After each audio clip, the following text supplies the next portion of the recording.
Bom, estava lendo um livro esses dias e ele estava falando sobre. Era um livro lá sobre aprendizado autodirigido, né? Que para a gente criar os métodos dos cursos, né? Explicar como que esse curso funciona, por que o método de estudos tem estudo superficial, por que tem um estudo aprofundado, né? Que é coisa que a gente já falou em outra aula. A gente teve que estudar. E aí eu estava lendo um livro sobre aprendizado autodirigido, para não falar que é autodidatismo, né? E autodidatismo, na verdade, não é a palavra certa, porque se você já está precisando de um livro para te explicar como estudar, não é tão autodidata assim, né? E aí qual que é a questão? Ele fala um ponto lá dentro do livro dele, e ele fala de um negócio que é muito importante, que eu nunca tinha conseguido. Sabe quando você sabe, você sente aquilo, você percebe aquilo, mas você não sabe colocar numa palavra.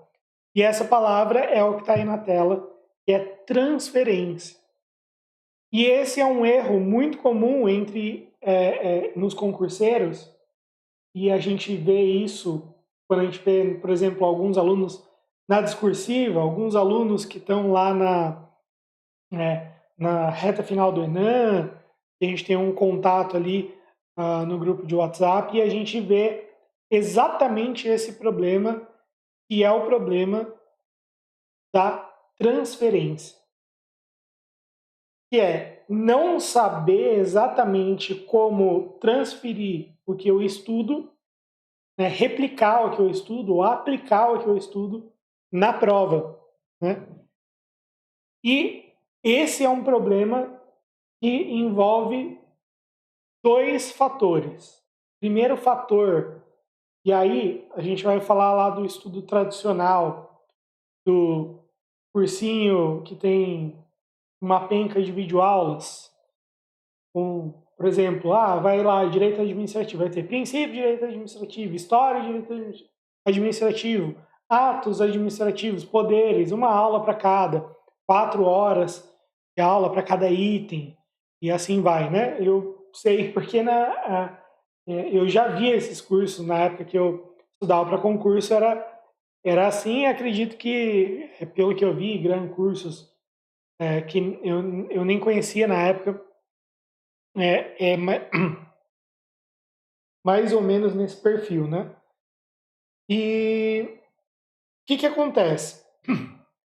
Esse estudo, quando você pega uma videoaula, que, como eu sempre falo, ela não tem um propósito, ela não tem nem o propósito de te fazer refletir com um conteúdo aprofundado, ela não tem o propósito de te fazer criar uma base com um conteúdo também igualmente aprofundado, e ela também não tem. E ela é superficial, mas a videoaula, ela não é uma linguagem muito boa para um estudo superficial. Então, o que acontece? O que você extrai da videoaula acaba não se tornando algo replicável em prova. Quando vem lá, você estuda lá atos administrativos, e o professor fica lá contando piada, falando besteira, aí ele fala um pouquinho da matéria, aí ele quer falar bem rápido da matéria, porque é assim que tem que ser. E aí ele fala sobre todos os temas.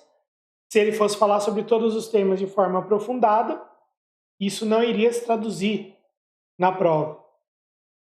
Aí a gente tem esse problema, né? Que é a transferência da videoaula para a prova. O que normalmente acontece, e eu sei porque isso aconteceu comigo, e os alunos aprovados no segundo concurso nacional, por exemplo, também perceberam isso. Alguns alunos com quem eu conversei. A videoaula, ela é boa para alguns temas, como eu sempre falo, e quando ela não tem esse propósito muito bem definido, o que acontece? O aluno normalmente vai criar um material manuscrito com o resumo da aula, e o resumo é que vai ser realmente a fonte de estudo dele, não a videoaula. Tudo bem, extraiu da videoaula, mas e o tempo para ver a videoaula, criar um bom resumo, melhorar esse resumo para ele ser um material realmente confiável para a aula? Então a videoaula ela não se transfere normalmente para conteúdo de prova, a não ser que a aula seja feita para dois intuitos. O primeiro é que eu sempre falo, aprofundamento, porque vai ser uma aula mais longa, mais cadenciada, com temas mais aprofundados, de uma forma mais organizada, para você poder refletir e criar uma base em relação àquele tema. Esse é o primeiro tipo de aula. Segundo, a aula feita como uma estratégia de revisão. E aí ela pode ser mais rápida, mas precisa ficar muito claro para o aluno ou para o candidato, precisa ficar muito claro para você, melhor falando, que a videoaula ela foi feita com essa ideia de fazer uma revisão. Porque se a pessoa ficar com a ideia de que ela vai criar base com uma aula superficial para revisão, aí fica um estudo meio enganoso. E aí a gente tem o outro problema. O estudo de PDFs, né, ou doutrina, ele precisa ser um estudo ativo. Quando a gente estuda lei seca, o melhor jeito que existe para a gente fazer isso, deixa eu ver se eu consigo pegar um material aqui para pôr na tela.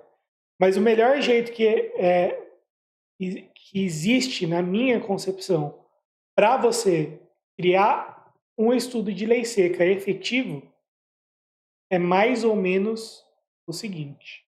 E aí eu vou pôr na tela aí. Vamos ver se vai ficar legal. Na verdade, vamos ver se eu consigo operar isso aqui para mudar, mas vamos lá. Aí, ó, tá na tela de vocês. Então, vamos lá. O que acontece? A lei seca,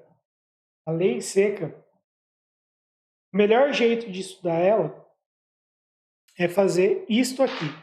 Então, você vai estudar o conteúdo da lei, o conteúdo da Constituição aqui no caso, e logo em seguida você vai estudar, por exemplo,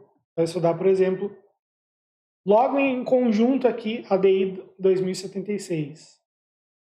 Alguns apontamentos doutrinários sobre o tema. Súmulas, temas de repercussão geral, tudo em conjunto com aquele tema que você está estudando. Isso para todas as partes do seu estudo. Então, por exemplo, se a gente vai para direito penal, ter lá a lei junto com as súmulas, esse conjunto, porque se você estudar só o Código Penal, aqui no exemplo, é do artigo 1º para o 2º e para o 3º e assim por diante.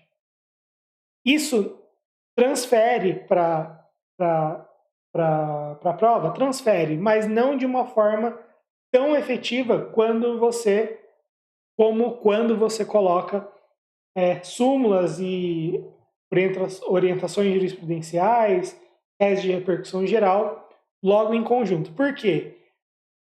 Entre a passagem de um assunto para o outro, né? Então aqui a gente está na lei penal no tempo, excepcional e temporária, e aí a gente já vai para tempo do crime, certo? Que tem a ver com a aplicação da lei penal no tempo, mas não só. E aí depois a gente já vai para a territorialidade. Se você lesse 3 artigos, você já sairia de um assunto rapidamente. Quando você coloca esse estudo, lei, junto com jurisprudência, a coisa fica um pouquinho mais completa. O que faz com que você não passe de um assunto para o outro tão rápido. A passagem de um assunto para o outro fica um pouquinho mais cadenciada. Além disso, o próprio conjunto de lei junto com a jurisprudência torna o conteúdo mais completo, o que te faz transferir para a prova. Porque o que acontece? Por que a transferência assim do estudo fica um pouquinho melhor? Porque quando você pega a lei e você já tem a súmula, você replica o que normalmente a prova vai cobrar de você. Então, o que eu quero dizer com isso? Vamos supor, a gente tem uma questão lá feita pela FGV, e o que ela vai fazer? Ela não vai pedir um conceito apenas sobre o artigo 2º do Código Penal. Ele vai pegar o entendimento do artigo 2º do artigo 2º do Código Penal, junto com o artigo 513, junto com a súmula 611, junto com a súmula 711. Então, ele vai condensar esses conceitos, três conceitos, vamos dizer assim, enunciado do artigo 2º, enunciado da súmula 513 do STJ e enunciado da súmula 711, vamos dizer. Ele junta esses conceitos para elaborar uma questão.